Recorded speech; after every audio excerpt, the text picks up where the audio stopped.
আর এই কসবা কাণ্ডে মন্তব্য বিতর্কের যে সূত্রপাত, যার হাত ধরে, অর্থাৎ মদন মিত্র, তিনি বলেছিলেন যে একা গেলে হবে না, সবাইকে নিয়ে যেতে হবে, অর্থাৎ পুরো ঘটনায় নির্যাতিতারই দায় রয়েছে।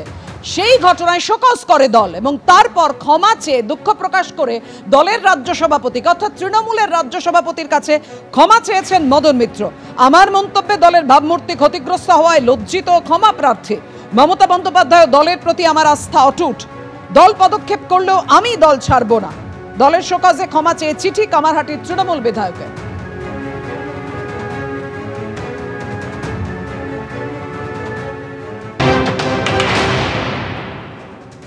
মদন মিত্র যে বিবৃতি দিয়েছিলেন, কার্যত তিনি পরোক্ষভাবে এটা প্রতিষ্ঠিত করে দিয়েছেন যে এই মুহূর্তে পশ্চিমবঙ্গের কোনো কলেজ, বিশ্ববিদ্যালয়ের ক্যাম্পাসে, তাদের হস্টেলে, তাদের গার্ডরুম এ কোনো মহিলা সুরক্ষিত নয়, তাদের সন্ধ্যার পরে যাওয়া উচিত নয়। এটাই পশ্চিমবঙ্গের বর্তমান সামাজিক চিত্র, এটাই পশ্চিমবঙ্গের বর্তমান রাজনৈতিক প্রেক্ষাপট তৃণমূলের তৈরি করা। এটাই মদন মিত্র বুঝিয়ে দিয়েছেন এবং তারপরে ওই চিঠি, পাল্টা চিঠি, এসবের কোনো গ্রহণযোগ্যতা মানুষের কাছে এই মুহূর্তে আর নেই। কসবা কাণ্ডে ঠিক কি মন্তব্য করেছিলেন মদন মিত্র, যার জন্য তাকে ক্ষমা চাইতে হলো? দেখুন। আপনি গেলেন যখন, আপনার 4টি বন্ধু নিয়ে গেলেন না কেন?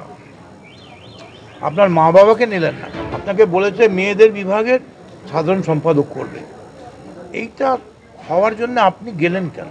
আমাদের পার্টির অন্যান্য কর্মীকে জানিয়ে গেলেন না কেন? অন্যান্য মেয়েরাও সিদ্ধান্ত নেবে, কেউ কখনো আলাদাভাবে কোথাও ডাকলে যাবেন না। কিছু না পারেন অন্তত তৃণমূলের অফিসে গিয়ে যারা দায়িত্বে আছেন তাকে বলুন আমাদের কর্মীরা সঙ্গে যাবে। কসবা কাণ্ডে কল্যাণ বন্দ্যোপাধ্যায়ের মন্তব্যের পর দল নিন্দা করলেও কল্যাণ বন্দ্যোপাধ্যায় দলের জিরো টলারেন্স নীতি নিয়েই প্রশ্ন তোলেন। তিনি বলেন, জিরো টলারেন্স ঘটনার আগে না ঘটনা ঘটার পরে? দেখুন। জিরো টলারেন্সটা কি ঘটনা ঘটার পরে না ঘটনা ঘটার আগে? আমাকে কন্ডেম করুক, আমাকে ডিসোসিয়েট করুক, আমার কোনো আপত্তি নেই, কিন্তু ওই কন্ডেম আগে ওদের করলেন না কেন?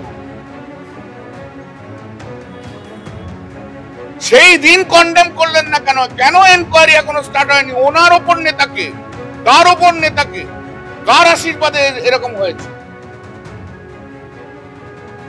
একদিনে তো হয় না এরা তৈরি, নিশ্চয়ই বছরের পর বছর ধরে তারপর তো তৈরি হয়েছে।